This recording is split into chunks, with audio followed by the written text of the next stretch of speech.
Okay guys, so this is again another discussion video with your strength of materials. Alright, so as what I have said in our previous video, that was video 4.1, where we have talked about the objectives for this module, right? Now I have mentioned there that for the second part of our module 4 discussion video, which is this one, so kaninga video, we are going to talk about indeterminate members. Right, so specifically, the objective of this video is we must be able to determine we have to solve, right, the reactions or any required forces of an indeterminate structures. And again, that is axially loaded. And also, in connection with this one is, we will also talk about your thermal stress. Alright, so which is also one of our factors of consideration when we are studying strength of materials, especially for axially loaded members. Okay, so let's proceed. So our first goal of this video is we need to solve statically indeterminate axially loaded members. Alright, so muna tong goal karon dire. So meaning we are only talking about axially loaded members, so no internal shear, no internal moment, just pure axial force. And also, as what I have said before, ginatawag na to siya og indeterminate structures tungod kay we can solve all the reactions by just using your statics equilibrium equations alone.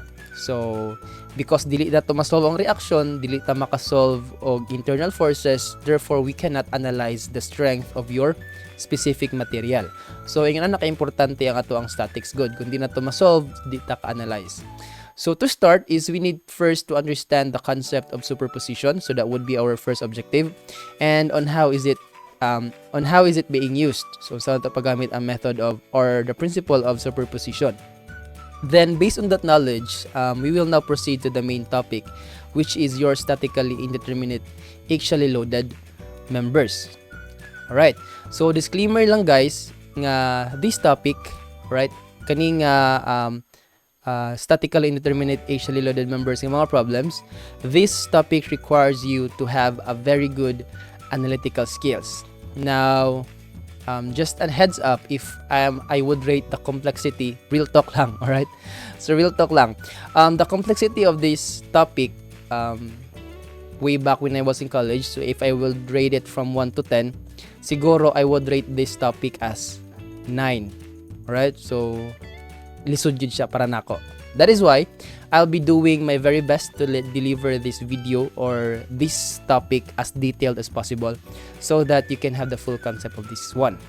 Okay? So, namadlok. Alright, so brace yourself muna. So, kaon mo or CR mo kung asan mo karon, kaon or bisag unsa para later wala na yung makaistorbo. Okay? So,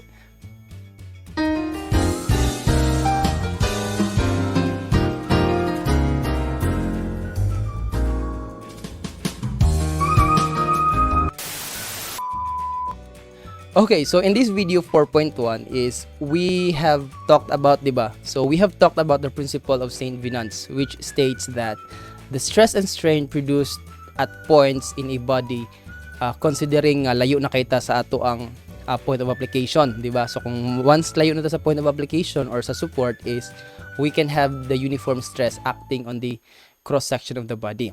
Now, again, as per Saint Venant, siya statement, the stress and strain produced in a body will be equal to any force that are statically equal. Now, based on that principle ni Saint Venant is we can relate that to the principle of your superposition. So, the principle of superposition is sometimes used to simplify stress and displacement problems having complicated loadings. So, that is why we are talking about superposition, because indeterminate structures are complicated problems. Now, complicated siya if you are going to use statics alone. Now, from the word itself, dili na to siya ma-determine. So, indeterminate. So, complicated yun siya. That is why we need to employ the concept or the principle of superposition. So, heads up, alright? So, dili lang din nga topic magamit si superposition. Now, inyo pa ni siya masugatan puhon, right? Puhono if makapasar ka Lord sa Ginoo. Alright, so bitaw daghan ni siya actually sa structural theory nga mga subjects. Kasagaran, you are going to encounter again your method of superposition. Alright? So, this is done by subdividing the loading into components, then algebraically adding the results. Now, in simple terms lang, now, if a body is in equilibrium position, diba? So, ang body is nasa equilibrium, all the effects which is ato na nastudihan sa statics, diba? That if the body is in equilibrium, tanan effect sa individual forces, right, sa structure or sa member, they should be equal to the final effect of the resultant load. Diba? We can recall that sa statics nga different loading conditions ato siya simplify into one resultant moment and one resultant forces, and that should be equal. This again, that is based on our knowledge of statics. Now, we will understand more about the principle of superposition as we try to solve sample problems later na lang. Alright? So, superposition requires that the loading be linearly related to the stress or displacement. Now, we know that stress is linearly related to strain, di ba? In the previous module. Now, also, in order to solve indeterminate structures, forces must always be related not just to the stress, alright? Dili lang sa stress, but again, we need also to relate it to the displacement or the deformation of a point on a structure. So, dapat ato ma-relate si force sa ato ang deformation o sa ato ang stress. Wala na siya. And then, the loading must not significantly change the original geometry of the member. So, lastly, is we are going to apply the superposition principle. If we are going to apply the principle of superposition, is we must always remember that no geometry must be changed on the original loading. Meaning, if ang imuhang beam is 5 meters kataas, dapat 5 meters gihapon na siya before and after applying your superposition, right, nga principle. And also, if you have a total resultant moment nga say 5 kilonewton meter, dapat 5 kilonewton meter gihapon ng effect sa ato ang mga loading. Right? So dapat wala kay ipang change sa ato ang geometry. Okay? So again guys, superposition meaning we have to analyze the structure force by force or loading by loading. So, separated yun na siya. Okay, so now let's talk about statically indeterminate members, no, specifically axially loaded members. Alright? So, based on our knowledge in statics, diba, for coplanar forces, we have three equations of equilibrium. Ang sama na yung mga equations of equilibrium, we have your summation of moment, diba? Summation of moment should be equal to 0. We have your summation of forces vertical should be equal to 0 or y, and we also have your summation of forces horizontal that should be equal to 0. Okay, so kana we have already encountered this before sa statics. So summation of moment and the summation of forces. Now, as what I have said a while ago, a member can be considered indeterminate if and only if you have already used up, alright? Coplanar man taha, two-dimensional lang. So, we have three equations of equilibrium. Now, if you already have used up all these equations, nagamit na ninyo tanan, but still you can't solve the unknown forces, so nakapakaydaghag mga unknowns, di ba?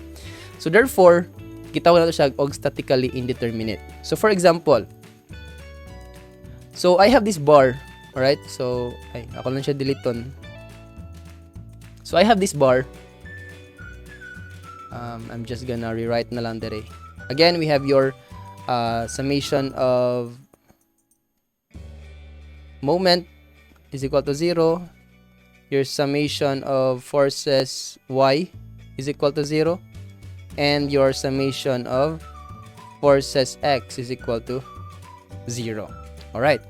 So, in this member, for example, alright, kanin sa ato ang figure, is we know that these supports are fixed. Now, if you are going to go back to your equilibrium of rigid bodies, this will give us three reactions. So, in this case, we can have your reaction at AB, kay para ma-analyze na to ang atong member. So, we need to replace all the supports by the reaction forces. So, we have your AY here. So, assuming downward ta, right? AY, your AX, and your moment at A. We also have here your reaction at B, your By, then your Bx, and then your moment at B. Alright, so muna atong mga reaction forces based sa ato ang statics. But as per inspection, if you are going to inspect this one, it is obvious that there is no moment reaction and horizontal reaction on both supports. Basic knowledge na siya dapat, alright? Wala tay ma-solve yun diri kay since ang atong applied forces is 500 downward naman. So therefore, wala tay X, dili na ito magamit sa X, wala ni ang moment nga mga reaction. Okay, so therefore, pwede na ko siya tangtangon na lang, tanan. Therefore, wala ni si X, wala ni si moment. So therefore, ang mahabilin na lang karon diri is ang vertical reactions ni A og ni B. So therefore, if you are going to go back to your equations of equilibrium, dili ni nato magamit silang duha. Wala tay summation of moment og wala po tay summation of horizontal forces. Okay. So going back to your summation of forces Y is equal to 0, assuming upward forces are positive. So that would be By minus 500 minus EY is equal to 0. So let's just rearrange this one. So this could be By minus AY minus 500 is equal to 0. So therefore, we can have this equation. Now, wala na tayo pwede magamit, alright? So after this one, we cannot continue this with this anymore. Nga naman, dead end naman ni siya. Wala na tayo laing example nga magamit. Pero napatay duha ka anon. Wala na to ma-determine si BY o si AY, di ba? So therefore, this structure is an example of a statically indeterminate axially loaded member. So axially loaded meaning wala man tay X, wala man tay horizontal forces. So vertical forces lang yun na sila tanan. So that is why it is called as axially loaded members, and it is statically indeterminate. So because mo gyud to goal, alright? Mo gyud to goal nga makit-an gyud ni nato pil unsa gyud value ni BY o value pod ni AY. That is our goal. Now, we need to find ways unsa ni sila pag-solve. Kay obviously dili gyud ta mo undang diha, di ba? Katungod dili wala na koy equations nga magamit. Mo na niya ko answer. Dili. Right? Way gamit atong wala gamit og mauhon atong pag-eskwela kung undang ta dire, di ba? So, bitaw, to solve this kind of problem is we need another equation. So, asa man ta mangitag lang equation? Now, in order to establish daw an additional equation needed for solution, it is necessary to consider how points on the bar are displaced. Meaning, since we already have the knowledge about displacement, diba? Nag-discuss na tag displacement and deformation.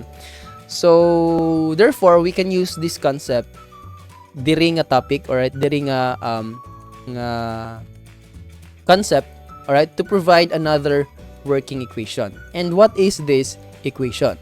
So specifically, an equation that specifies the conditions for displacement is referred to as a compatibility or kinematic condition. So that is your compatibility equations de kuno ang atong gamiton. So compatibility conditions specify the displacement constraints that occur at the supports or other points on the member. So same like with our statics, ato statics, di ba? Now, kung ang body gani is in equilibrium, we can say that the summation of forces is equal to 0 and the summation of moment is equal to 0. Diba? That's basic knowledge sa statics. Kung equilibrium gani, dapat all the summation of moment and forces should be equal to 0. And that is again, muna gitawag siya og equations of equilibrium. Now, karon, since we are talking about compatibility conditions, alright, kaning compatibility equations, naghisgot man tag compatibility equations, compatibility conditions rather. Alright?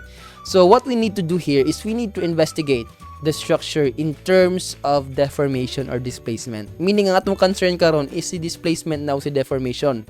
Alright? So therefore si statics, ang concern ni statics is the forces and the moments, and then si strength of materials is ang concern nato karon would be your displacement or deformation. So mangita kag part, alright? Example kani nga member, mangita kag part nga kung asa kabalo ka, Right? Kabalo ka nga kani mo deform, kani dili. Alright? So mangita kag paagi nga na kay ma-determine nga deformation.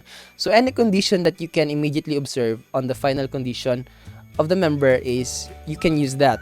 Alright? Now for example, since kani nga figure, since we already know, di ba? Kabalo man ta. Sorry. Kabalo man ta that A and B, 'di ba? As you can see, A and B are fixed supports. So therefore, A or B dili gina sila move because again, they are restrained, fully restrained fixed support. So therefore, if A and B, right? If A and B will not move, dapat during the application of this load, all right? The application of your 500 Newton load, dapat dili ni sila mo deform. Dapat kung 5 meters na, dapat 5 meters gud gihapon na siya because again, this is what? This is fully constrained or that is a fixed support both ends, di ba? So therefore, this would give us a relationship of the deformation of A with respect to B that should be equal to 0. Alright? The displacement of A with respect to B, or the other way around, the displacement of B with respect to A, that should be equal to 0. Okay, again, fixed support prevents translation. So, mao na ni. Right? Mao na ni siya. This is our final compatibility condition. So, meaning, mao ni dapat ato i-satisfy on the final loading of the member. Okay? So, I hope nga nakagets. Now, since we are already done with the compatibility conditions, so what's the next step? Okay? So, nanata dito atong first, okay, let's go with your equilibrium. Diba, atong first step is naghimo ta og equilibrium equation. We have your nag-assume ta diri og downward, nag-assume po dito upward, and then downward. So, therefore, your BY, diba, summation of forces Y, BY minus AY is equal to 500 Newton. So, that would be our equation 1 using summation of forces Y is equal to 0. Now, sunod na po sa itong ingong ganina, using your compatibility condition, we know that the displacement of A with respect to B, that should be equal to 0. Or we can use the other way around. We can use the displacement of B with respect to A, that should be equal to 0. Alright? That is based on your compatibility condition, or CC. Alright? So, at this point here, alright, kaninga at this very point, nga naman tayo nahimo nga condition, compatibility condition, we can now develop our second working equation. Alright? Gikan ani nga relationship, which is your compatibility condition. So, ang pangutana is, unsaon man. Right? So, that is by applying the principle of superposition. So, saan mo na ito pag-apply ang superposition? Wherein, we need to relate your displacement, right? Ang atong mga displacement by your internal forces. Okay? So, by using your load displacement relationship, di na ito siya makita, kaya na siya sa babaw. Right? So, ang atong gamitin karon diri is your load displacement relationship. Sa ato lang siya i-move gamay. So, this would be your summation BY minus AY is equal to 500. Alright? So, we need to relate your load with the displacement. So, if you are going to inspect the member, kaning member, diba, using your as what we have discussed of video 4.1, is we know that this member can be subjected to two segments, or can be divided into two segments, right? We can have your segment AC and your segment CB. So, you're gonna siya divide by segment. Kaya again, each segment is gavary, assuming same cross-section, same modulus of elasticity, na may length na gihatag, di ba? Lahi man sila length, usa. So, ato sila gi-separate, kaya lahi sila length. And also, lahi-lahi mo ni sila internal forces. So, what would be the internal forces for segment AC? The force on segment AC would be a compression, right? That would be negative AY. Diba? This would be your AY. This would be your BY. Alright? So assuming compression sila tanan. So therefore this would be a compressive force AY, 'di ba? Ang force sa segment AC. And how about the force at segment CB? That would be again a compressive force, negative BY, 'di ba? So we have your length here, L, that would be 2,000. Your L dere would be your 3,000 meters. And then for your area, assuming area is constant, dere po area is constant. Alright, so say constant na siya. Therefore, the deformation of segment AC is equal to force over area. So that would be negative. Ato lang siya kilonewton na lang. Right, ato lang siya kilonewton. Dere po, kilonewton na nato siya. Ay, sorry, meter. Para di ta magdakog number. So that would be negative 2 AY.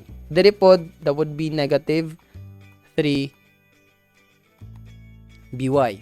Okay. So natay na develop ng relationship of the internal forces, alright? Internal forces and the displacement. Alright? So natay nakuha ang displacement using your loading or internal forces.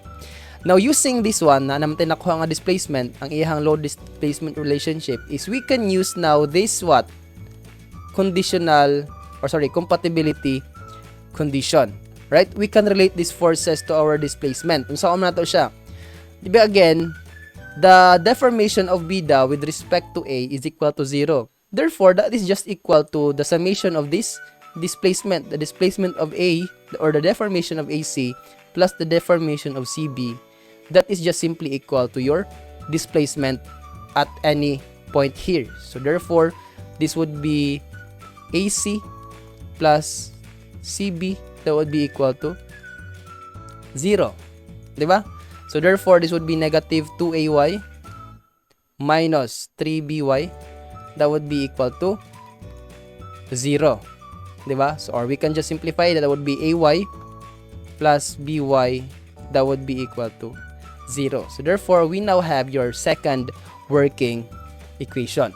Right? So we already have your second working equation. So therefore, nanata dire, let's just substitute it. Ato lang siya system of equations. This would be negative AY plus BY is equal to 0. 500 is equal to 500. Alright, so using your mode 3.2 or mode 5.1 rather. Wait Okay, so using your mode 5.1, mode 5.1. So we have your 1 plus 1 plus 0, and we have your negative 1 plus 1 plus 500. C is 0. C is 500. So therefore, our AY is negative 250.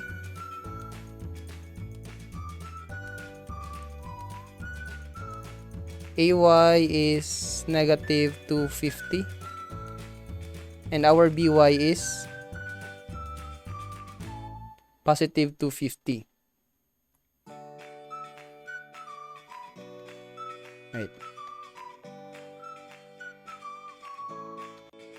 Okay, nga naman nawala ang 2 ug 3.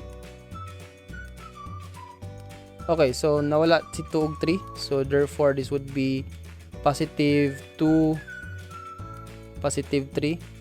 So medyo na-display siya. So that would be positive 2AY plus 3BY. So therefore, we can edit our equation. So let's go back to 2.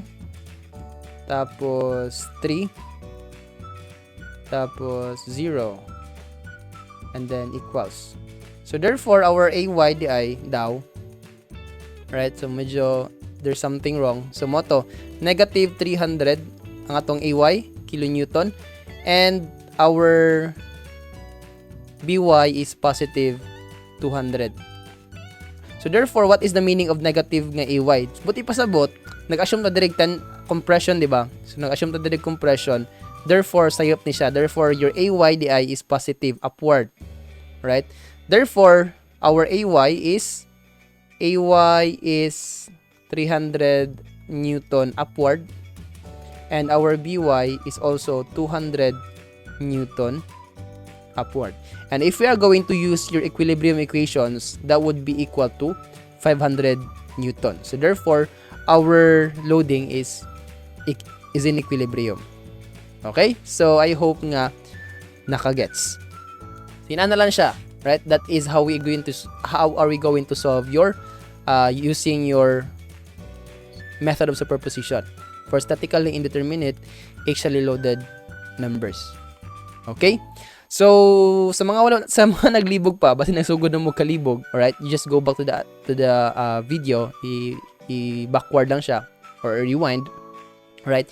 Pero before we proceed to the example is I just want to share this general procedure that I have come up with. So medyo ako na siya gi-simplify, and I think this would be a huge help in solving this kind of indeterminate member ng mga problems with axial loading. Kaya again, this is a very complicated one.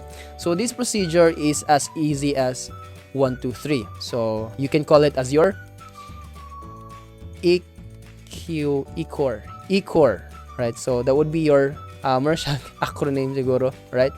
That would it is you can call this as E-core. Yeah, E-core. So this stands for first is nawali. Wait. Okay, so we can call this as your E-core. So what's the first step? The first step is it stands for equilibrium equation. So therefore, we need to develop the relationships of the forces using statics. So statics alone, you need to investigate the summation of forces X, summation of forces Y, summation of moment, depende kung kinsa pwede magamit. Okay? So you develop equations of equilibrium using statics. So kutob sa magamit, kung dili magamit si moment, so eliminate, dili magamit si X, eliminate. Hantod sa naman jud kay magamit diha nga usa ka buok. Alright? At least one. So if human na kaana, you can proceed now to your C or your compatibility equations. Now you develop the equations of all known displacement of the members. So kutob sa imong mabalaan nga kanimo displace ni siya, kanimo deform ni siya.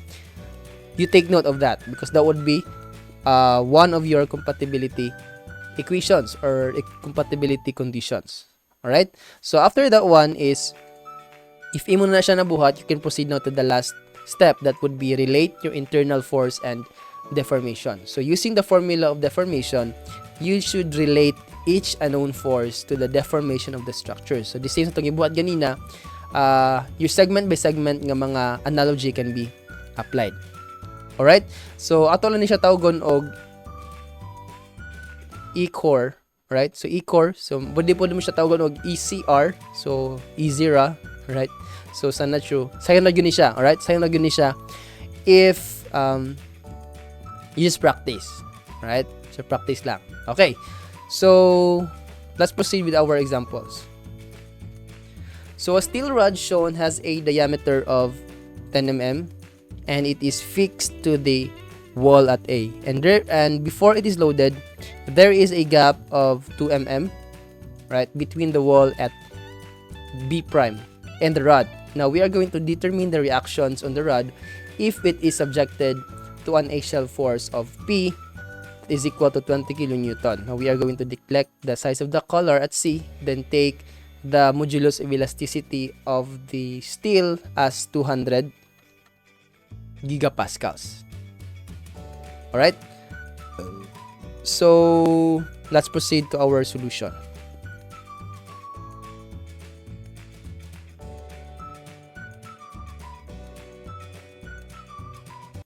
Okay, so let me just copy the figure.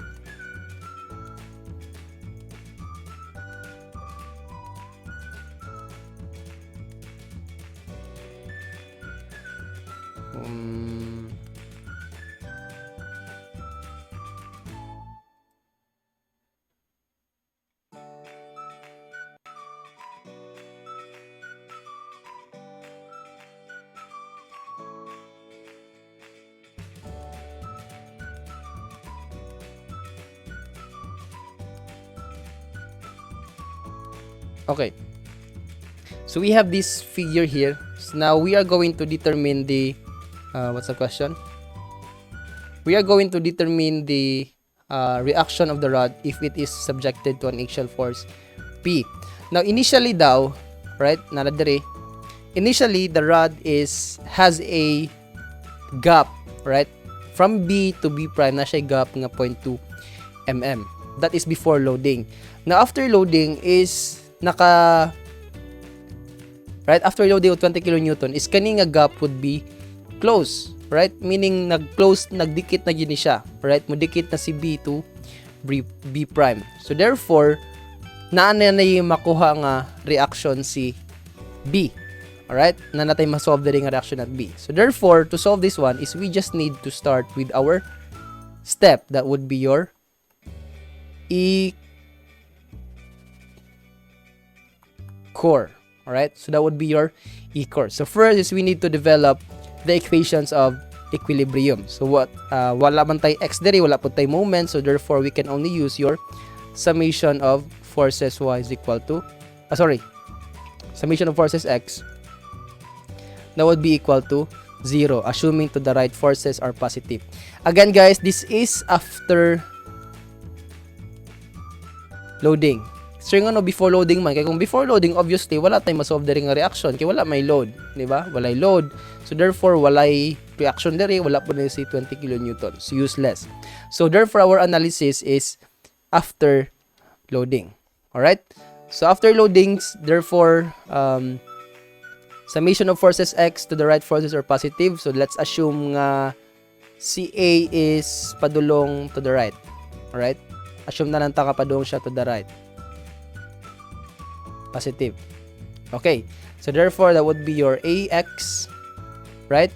Your AX tapos since this is a contact force naman ni siya, alright? Mo-contact naman ni si B ni B prime, therefore this would be a normal force. Alright? Normal force, that would be your BN. Alright? So therefore, AX plus 20 kN minus your normal force at BN is equal to your equilibrium or 0. Alright? So that would be our first equation nga ma-develop. So therefore, mara na ato ang EQ. Alright? Our EQ. Saan naman itong si E-core? Ito na si E-core. Alright? So since we are already done with the first step, now we can now proceed to the second step. So may second step na to. That is your conditions of compatibility. So we need to investigate kung unsa man nga mga what are the deformations that may occur on the final position of the on the final position of our displacement or our structure rather. Okay. So based on this figure, initially is naa siya gap, right? Initially is naa siya gap, 'di ba? Nga 0.2 mm. But after loading is na close na ni siya nga gap, right?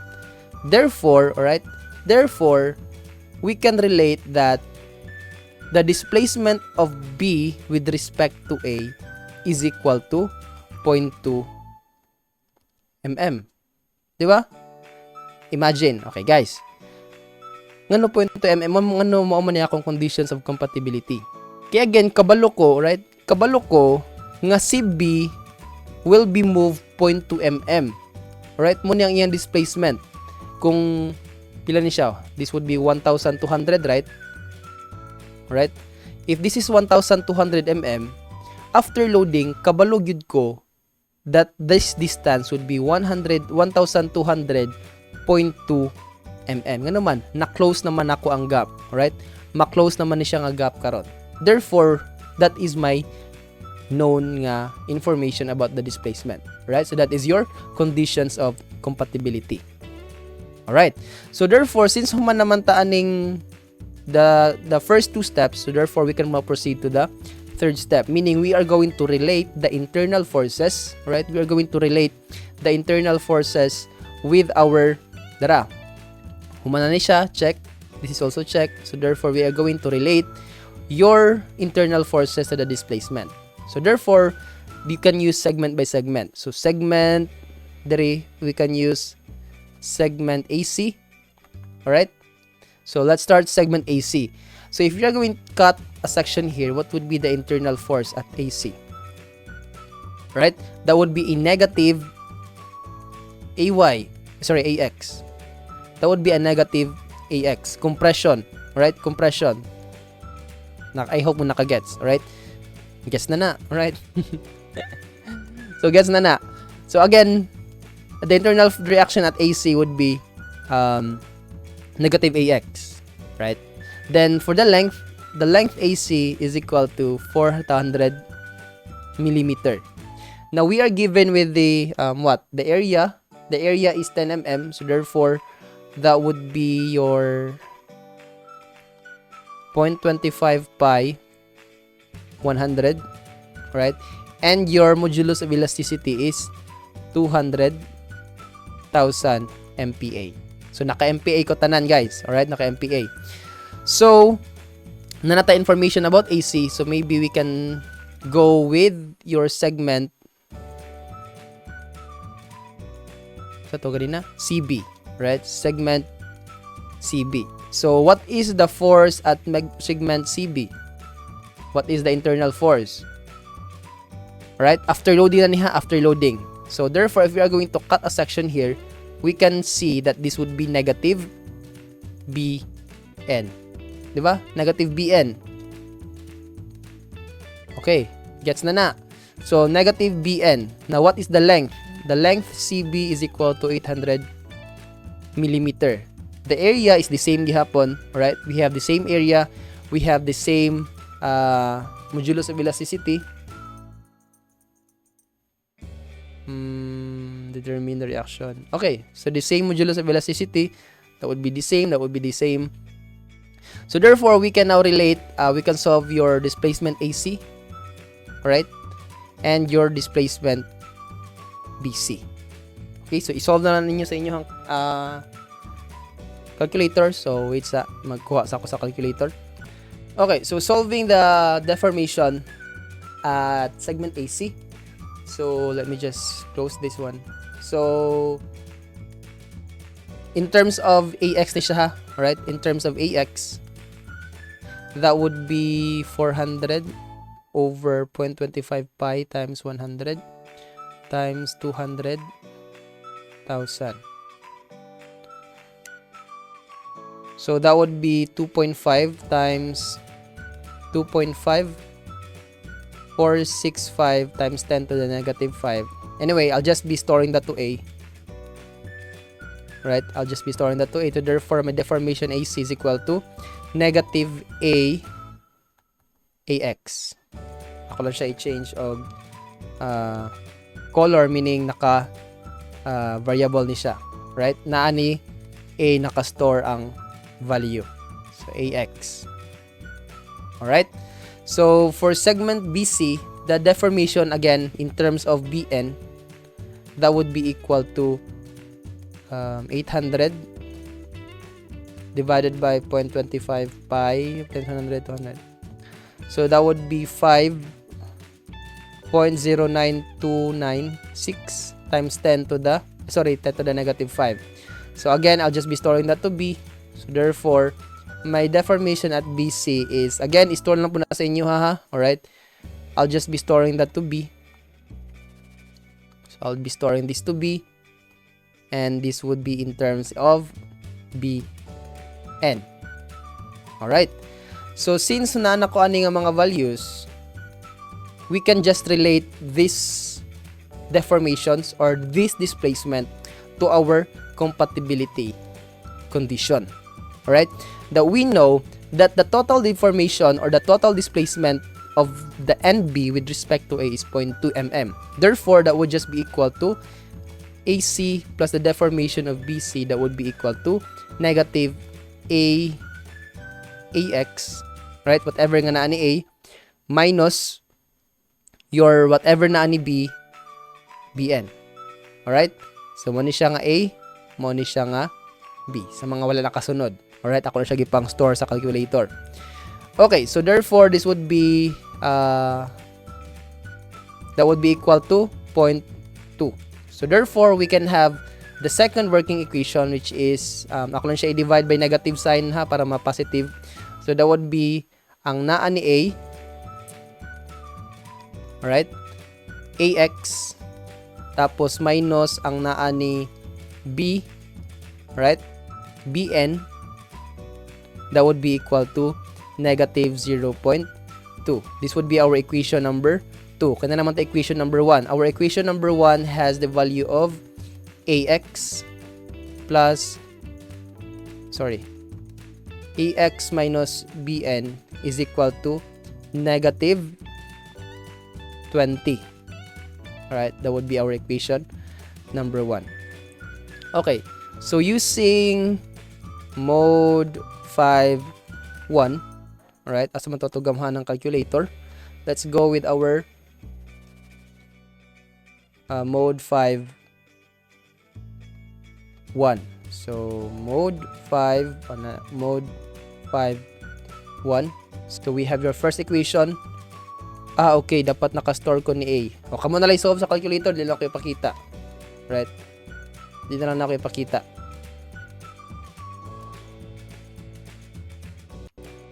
Okay, dili ni siya negative. This should be positive. Right? Positive ni siya. And also, since we are using, di ba, there is ato ang, what do you call this? Sa ato ang,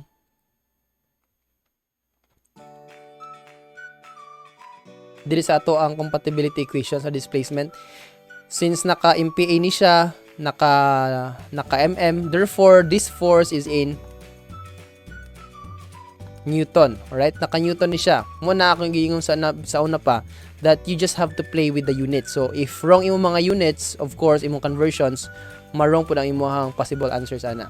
Alright? So therefore, kaning 20 Newton, di ba, at the 20 kilonewton niya naa sa kaning nasa ubos. Right? Kanang 20 kilonewton nga nasa ubos, dapat ato pa na siya i-convert to Newton. Right? Ato pa na siya i-convert to Newton. Therefore, that would be 20,000 day na siya. Right? That would be 20,000. So, using mode 5.1 again, that would be, alright, so we can solve the value of your AX, which is equal to negative 15.951 kilonewton. Ako lang siya gi-divide diretso for 1 og 1,000 ha, para mahimong kilonewton. And for our BN, that would be equal to 4,004.87 kilonewton, or that would be approximately equal to negative 16 kilonewton, and this would be positive 4.05 kilonewton. So what's the meaning of our negative nga sign? So the same sa itong previous nga example kaganina. Alright? Same sa itong previous example ganina, meaning ang atong assumption dire, diba, nag-assume ta sa ato ang A as padulong to the right, diba? So therefore, the correct direction di ay should be to the left.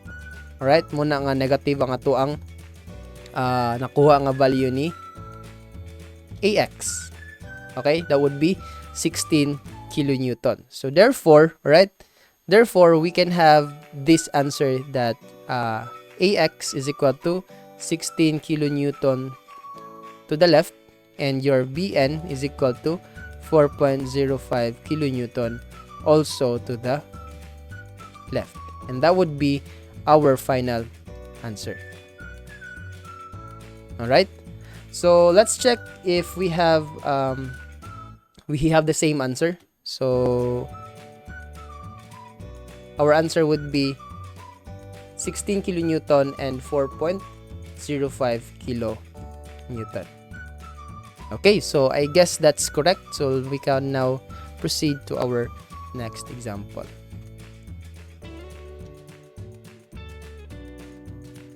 Okay, so the aluminum rod or the aluminum post shown is reinforced with a brass core.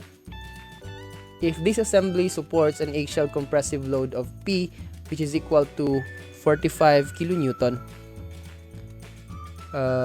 applied to the rigid cap, determine the average normal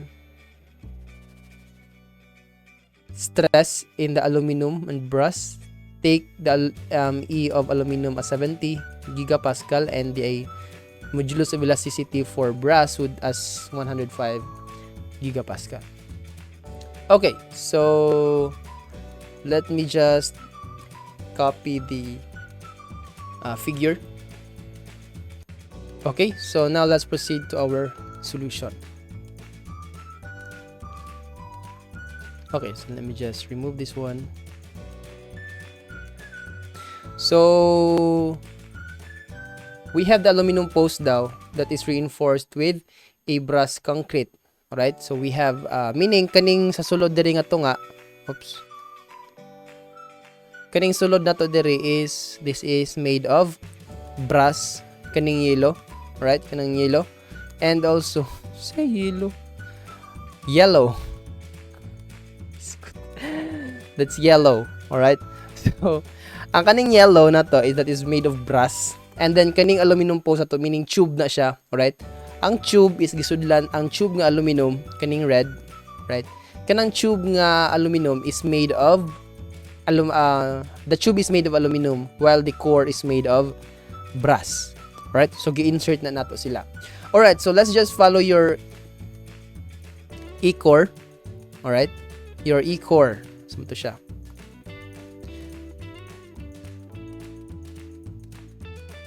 So let's start with your equilibrium equation. So wala tay x, wala tay y. So therefore that would just be, since si P na to is downward, muna tong free body diagram. We have your load P that is 45 kilonewton, di ba? And your post would of course resist the compressive force. So padung po na siya babaw. Sir ngano duha man na siya? Of course duha man sila ka material. Mo resist si aluminum, that is the force exerted by the aluminum, and also the force exerted by your brass. Alright? So, duha sila kabuok. So, therefore, using this one, we can develop your first equilibrium equation since wala man tay x, wala man tay moment. So, therefore, that would be the summation of your forces y is equal to 0. Upward forces are positive. So, para mas safe ako na lang siya in-Newton daan, right? In-Newton ako daan kay para ako ang deformation is also in Newton, di ba? Newton na natatanan. So, therefore, this would be your FAL plus your F brass. That would be equal to what is our total total force? That would be 45,000 kilonewton. That would be your 45,000 kilonewton. So, therefore, this would be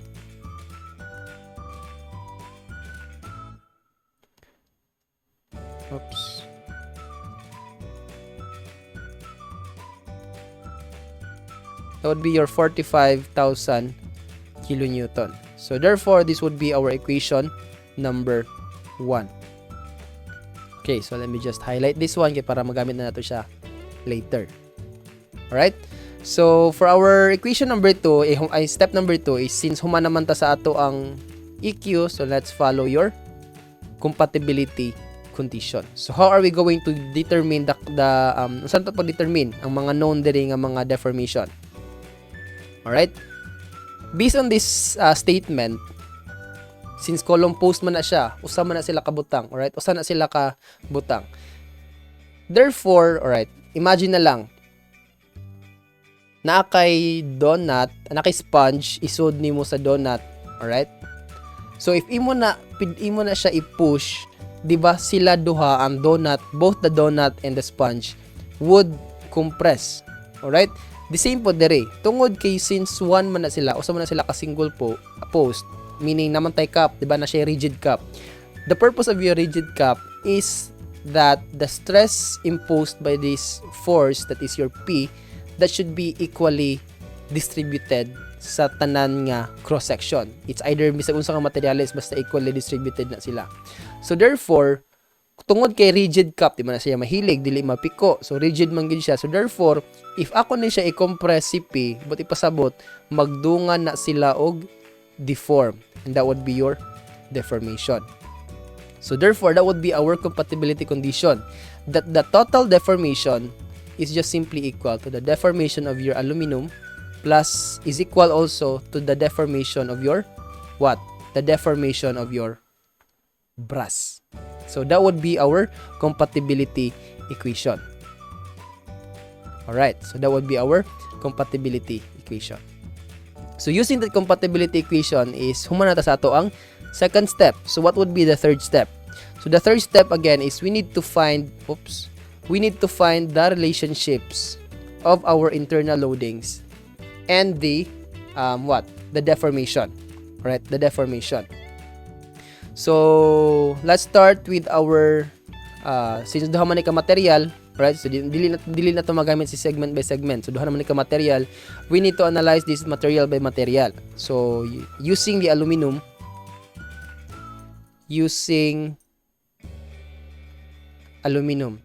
the deformation of your aluminum is simply equal to the force exerted by your aluminum, the length of your aluminum, the area of your aluminum multiplied by the modulus of elasticity of your aluminum.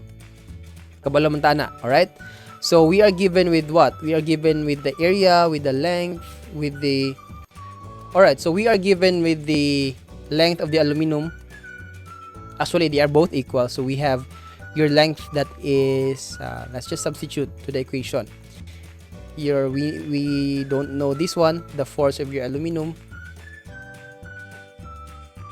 And then the length, which is 500 mm, over the area of your aluminum. The area of your aluminum is 0.25 pi. That should be 50 squared minus 25 squared. Kaya subtract na ko ang area sa ato ang brass plate. I mean brass core. And then multiplied by the modulus of elasticity of your aluminum, that is 70,000 GPa. Alright? So I'll just be storing this value. Right? I'll be storing this value to A. Therefore, I'll be having the deformation of my aluminum is equal to whatever value nga naa ni A, diba? Multiplied by our unknown force aluminum. Right? So okay, so now let's proceed to our using the brass using the brass core. So using your brass. So that would be the deformation of your brass is equal to the force exerted by your brass, diba? Multiplied by the length, which is the same length gihapon, 500 mm, right? And then divided by the area of your brass, and then the modulus of elasticity of your brass. So again, ang goal lang nimo sa third step, ang sa R-relate, is dapat makapangita kag paagi. Right, mo na ko giingon kaganina that this requires you to have an analytical skills good. Kay ngano man dili man nina ko siya matudlo. Actually bisag usa na ako pagpaningkamot, dili gyud nina ko siya matudlo. Kay again, daghay paagi, right? Daghay paagi pag solve. So depende lang sa imuhang mahunahunaan na nga technique, alright? So kaniya ko mga gipang buhat is possible lang ni siya, alright?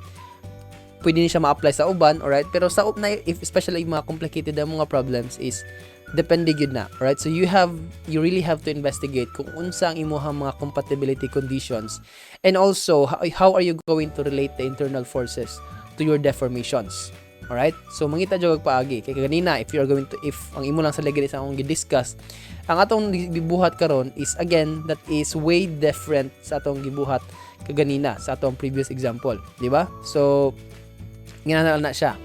So let's continue. This would be your FBR. FBR multiplied by your length 500. Your area of your brass is a solid core. That would be 0.25 pi. That's 25.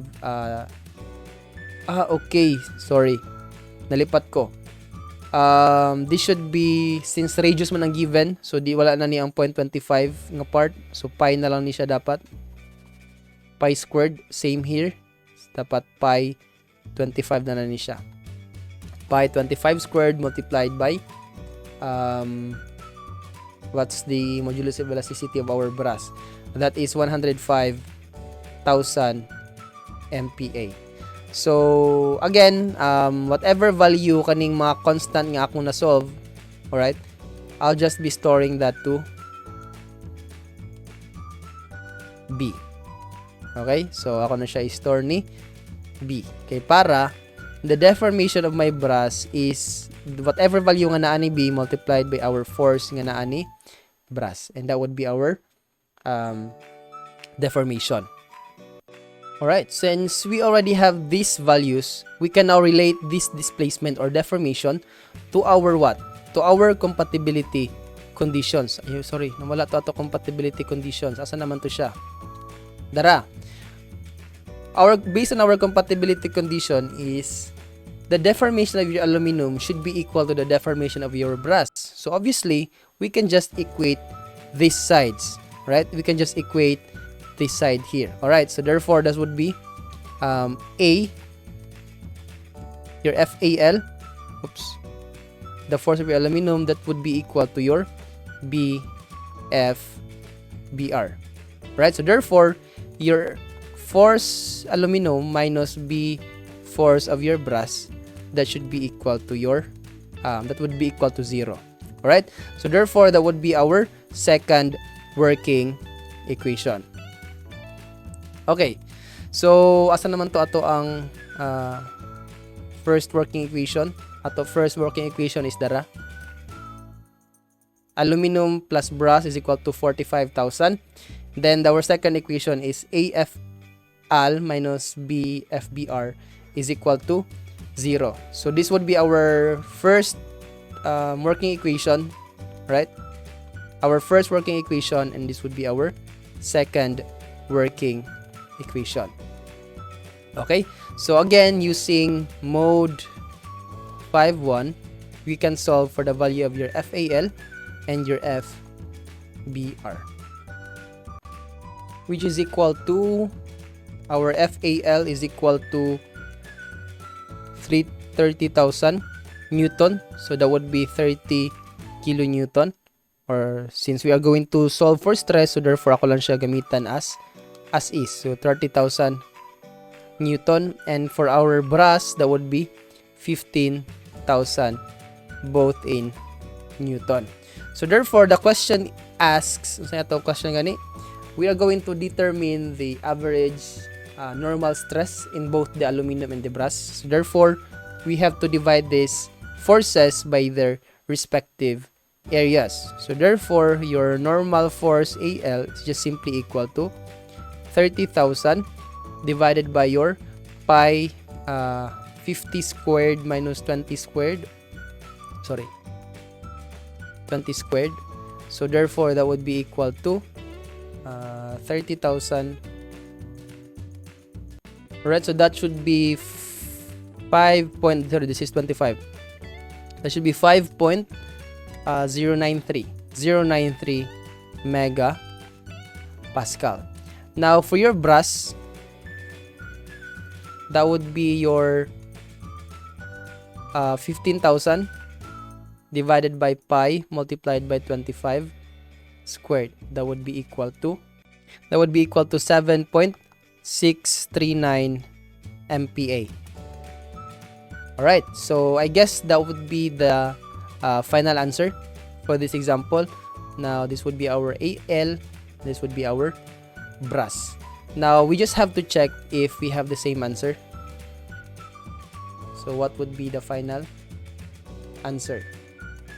So our aluminum is equal to 5.093 and our brass is equal to 7.64 mega Pascal. Okay, so we have the correct answer.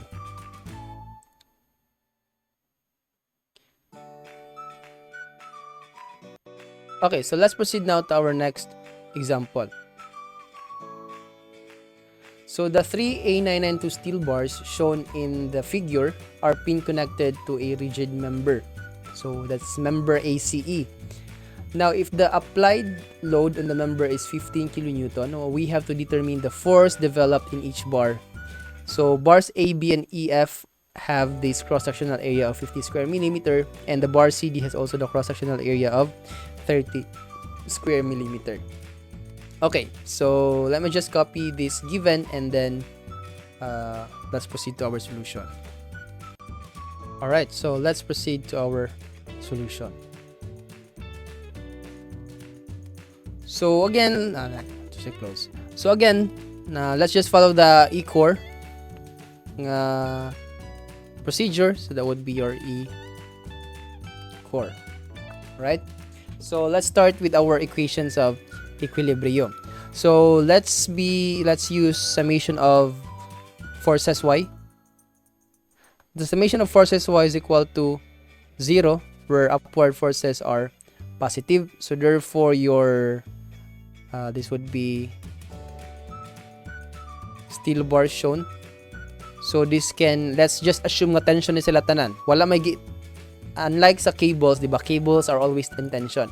Pero in this case, wala man siya nag-ingon nga cables ni siya. So ang inag-ingon diya is bars, steel bars. So it can either be tension or compression. So therefore, we have to assume nga tension ni sila tanan. Anyway, later masabtan naman nato if sakto tong assumption, di ba? So assuming nga tension sila tanan, therefore your AB, ako nang gamiton diri is FA, FC, and FE. Your FA plus FC plus FE is equal to 15,000 kilonewton or 15,000 newton. Right? So that would be our first working equation.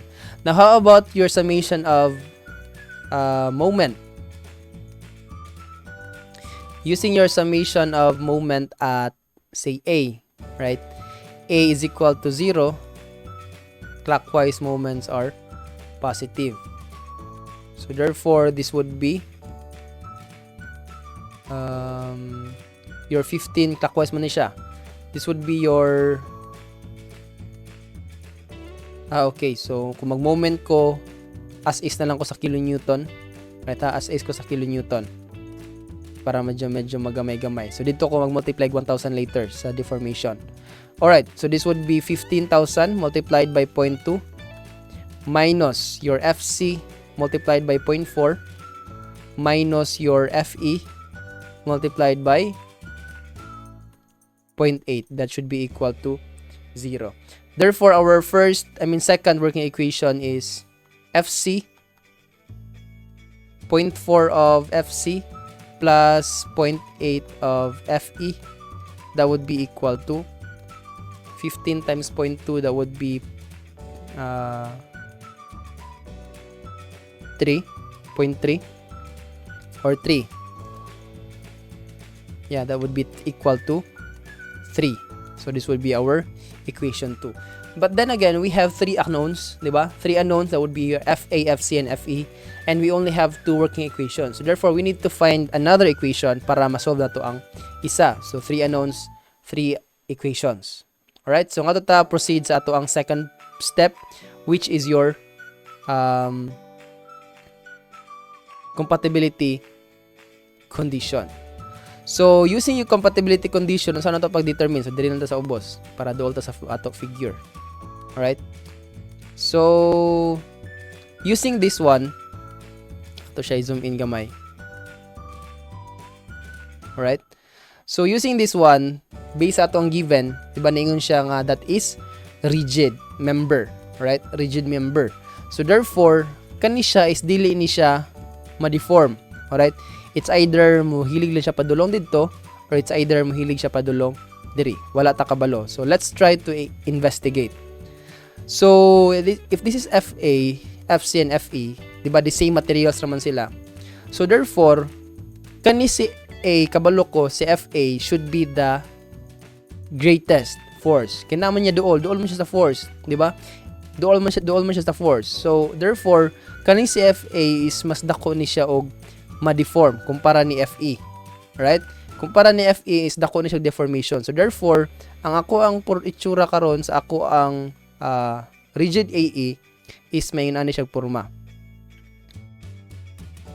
Alright? This would be the deformation of A. this would be the deformation of C, and this would also be the deformation of E. Diba? So, they are linearly related. Kaya again, sa ako pag-iingon ganina, the bar is rigid. Okay. Now, if that is rigid, we can now have your compatibility condition wherein we can relate your displacement and your forces. So, unsaon man? Say, we can relate your, para magamit na itong ratio and proportion. Right? So, I can use this triangle, kanina gamay nga triangle. Let's use this. Can use this triangle, kaning blue nga triangle.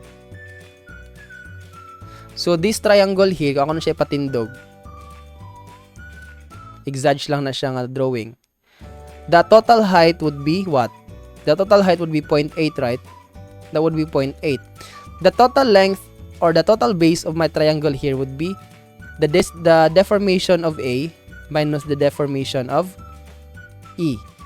Diba? Kaya ako nung subtract, this would be your deformation of E. So, therefore, ako siya subtract dito. This would be your delta A minus delta E. And then, at distance 0.4, something dito sa katunga, right? Somewhere dito sa katunga is, this would be my deformation of C minus the deformation of E. Diba? So, we can now use your ratio and proportion to relate your deformation C, your deformation E, and your deformation A. Okay, so yun na lang siya. Again, depende lang yun na siya ha. Alright, dili na ako matudlog yun, tanan. So, ma-discover na ninyo ang mga skills if you practice. Paminaw lang yun mo, alright? Been there, alright? Estudyante pug ko. And again, sa ako pag-iingon, may improve na ninyo. If maglisod mo ron, you can improve that by practicing, alright? Ayaw mo sa practice TikTok, alright? Bita, ayaw mo sa practice TikTok. Tagay pug panahon nga mag-solve og problems, alright? Dili lang tanan, we can feed you everything. So, muna akong buhaton, tudlo, pero di nako, if na mo yung mga wala na sabtan, then, you should find ways. Alright? You should find some ways. So again, sa ako pag-iingon, practice good is a very important factor gina siya. Alright? In improving. So, okay. So, to develop your compatibility condition is we can have this ratio and proportion. Right? Your ratio and proportion, that would be your the height of this one is 0.4. Diba? That would be 0.4 over the base, which is the displacement C minus displacement E, is equal to the total height, which is 0.8. Diba? 0.8 over the deformation of A minus the deformation of E. Alright, so therefore we have this compatibility condition wherein not-relate na nato ang atong mga displacement. So therefore this would be 0.4 of our A minus 0.4 of E is equal to 0.8 of our deformation at C minus 0.8 of the deformation at E. So combined like terms, this would be 0.4 deformation at A, then C minus 0.8 deformation at C is equal to 0.8 minus 0.4, that would be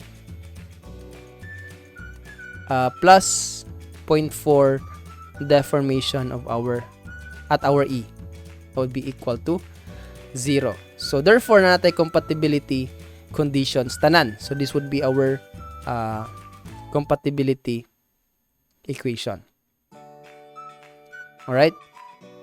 So, if na natin compatibility equations, of course, we can now proceed to our last procedure, which is unsa. Marita sa ubos. Your R. Meaning, we have to relate, sa ubos. We have to relate all your deformation to the forces. So, for example, deformation at A. What is the relationship of deformation at A to our force at A? So, of course, it would be FA. Diba? the length is equal to, pila to length gani?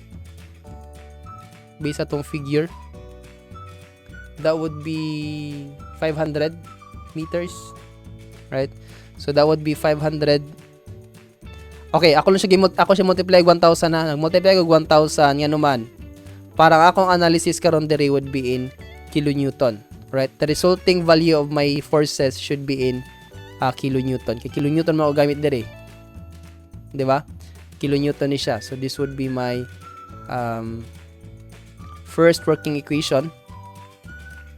My first working equation in kilonewton, my second working equation in kilonewton.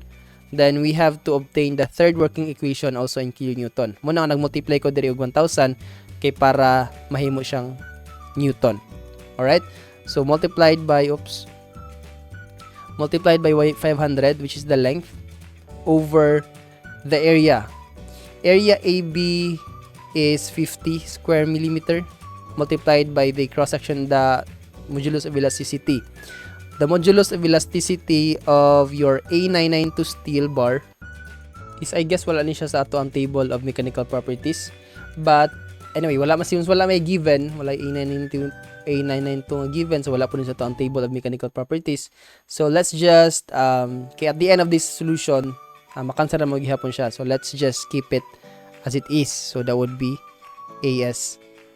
So that would be our deformation at A. Now, the deformation at B, or deformation at C, that would be your FC multiplied by 1,000 para mahimo siyang newton. The length is again equal to, diba? The length is again equal to 500. Then our cross-sectional area of our FC, our CD is 30. Then modulus of elasticity, and then lastly is the modulus, the deformation of your segment E, or wire or bar EF. So that would be FE multiplied by 1,000 para ma-newton. Length is 500. It has the same area with AB, that would be 50 AST. So therefore, ako lang na ipagawas tanan ang mga common. The common is the length and then the si 1,000. Alright? So okay, ipagawas tanan. Ang ari ko ha, magsumpay ko diri. Kaya ako man ipang substitute tanan. Alright? Whatever nga akong mga na-relate diri is ako na i-substitute sa ako ang compatibility condition. Now, ang common nila tulo is si 1,000, si 500, o si modulus of elasticity. Therefore, ako nipagawas na 1,000 multiplied by 500 over your modulus of elasticity. Now, that would be multiply. For delta A, that would be 0.4 divided by your, si 0.4, si 0.4 multiplied by CFA divided by the area 50 minus si 0.8, diba? Si 0.8, then that would be FC over 30 plus si 0.4, that's 0.4, then that would be FE, then the area is 50 pod. And based on our compatibility equation, that should be equal to 0. Diretso na po 0. Alright? So that would be 0. So therefore, ma-0 na po di siya. Alright? Therefore, this would be 0.4 divided by FA. 0.4 divided by 50, sorry.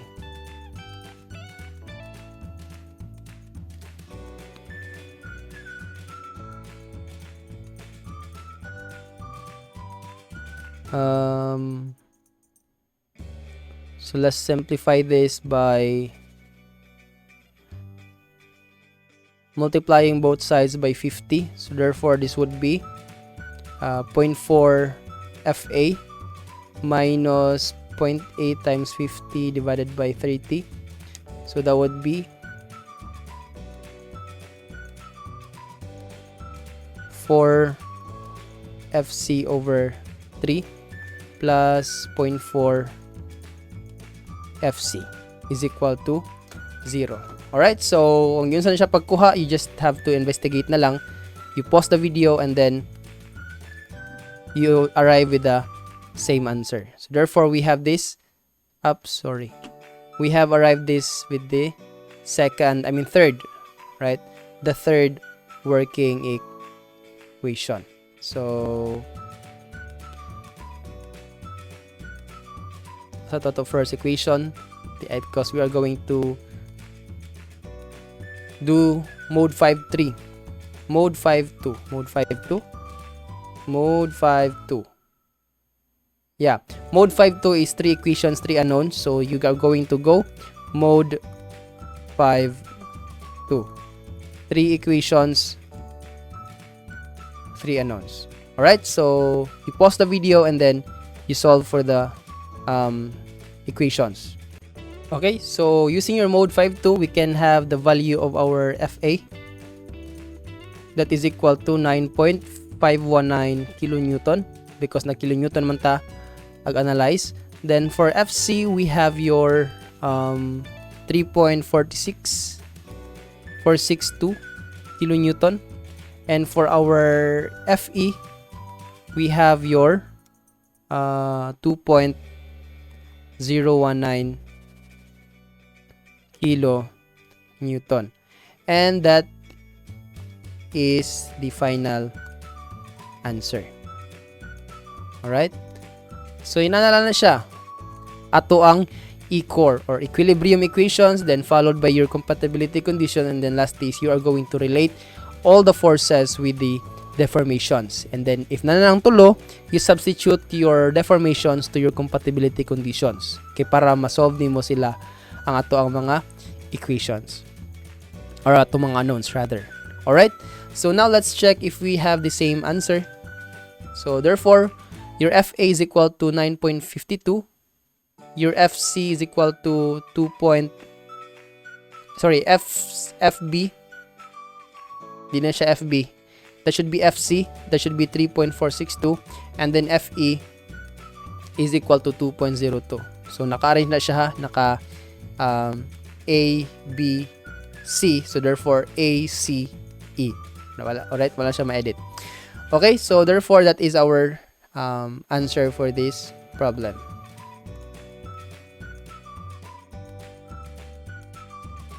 Okay, so I'm just, because this video is too long na siya, so lisod ako pa siya i-compress into one single video, so medyo taas-taas na siya kaayo. So I'll just end the video here, so di siya kaya for 2 parts. Alright, so therefore I will be releasing the third part of this module, but again that is just simply related to statically indeterminate members. Alright, so but actually whatever that we have discussed in this video is actually monogyud to siya ang whole process. So the rest of the, video 4.3 will just be continuation or some examples lang, but the concept again is humana na discuss na nako siya dire, and then ako lang maghatag lang kog additional nga mga examples pa. Alright, para ani nga topics, and also dito na nato i-discuss na lang pod si thermal stress, and that would be the end of your module 4.